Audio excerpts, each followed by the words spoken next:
It was an ordinary summer evening when Leroy knocked on the black door and never came back.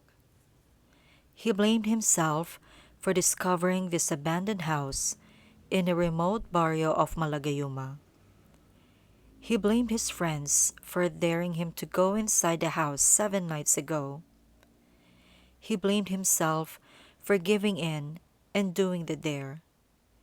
He blamed the very existence of this black door that piqued his interest. He was biking one morning when he decided to change his route. In the middle of stretches of wild sugar cane was an abandoned house with a black door.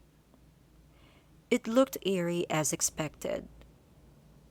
Leroy felt the hair on his back and arms raised at the sight of the house. He knew the place was haunted, so he didn't bother to go to that route anymore.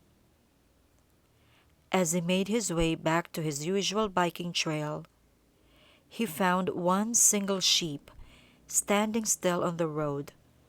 The rest of the flock was nowhere in sight. Leroy maneuvered to avoid it.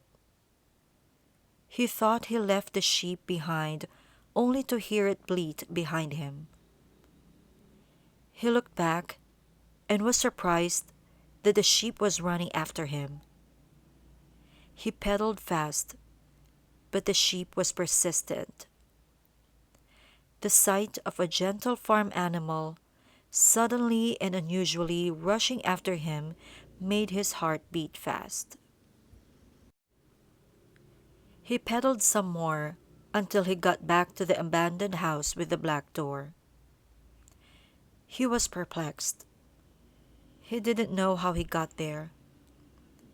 He pedaled some more, his body floating above the saddle, the wind rushing against his face. The landscape slowly changed from farmland to a small town center.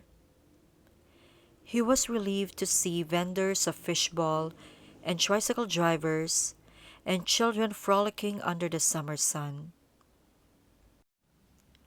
Leroy told his friends about the sheep and the abandoned house to their amusement. They agreed to go to the abandoned house that late afternoon as a dare. Leroy disagreed, but finally gave in when his friends pestered him to join them.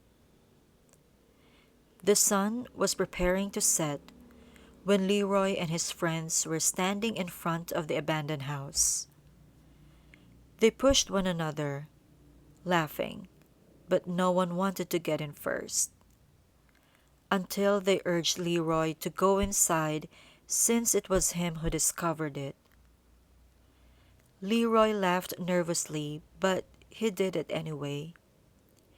He held the doorknob, and he was surprised that it was unlocked. He opened the door ajar. It was pitch black inside. He and his friends peeked inside. As soon as Leroy opened the door widely, he was sucked inside the house, as if an invisible force dragged him inside. He adjusted his vision. He found the floor and worn-out sets of furniture covered with dust. His spine stung cold. He banged on the door, wailing for help. He could hear his friends screaming his name from the other side. "Save your voice. They could not hear you." Leroy turned around. "Who's there?" he said, panting, his eyes wide open, searching for the source of the low voice. "I will let you go, but you must see this," said the voice. Leroy's heart was beating fast, completely perplexed and terrified. Not for long, the black door lit up and flashed scenes of people he knew. He saw everything. Everything. He saw how a person's life would end. None of them were peaceful. His knees buckled when he saw his younger brother Harold scratching his body. Leroy screamed at the morbid sight of the final state of his brother. The light faded, and the door opened by itself. Leroy ran out of the house, dropped on his knees, and threw up in front of his friends. They helped him up and pedaled back to the center of the town. When they reached the plaza, Leroy told them everything that he saw from the black door. His perturbed friends tried to mollify him, saying that they won't happen. But days came when the fishbowl vendor clutched his chest under the summer sun and tumbled towards the frying pan, burning his face to his death. When the police officer fell from the building, his skull broken in half.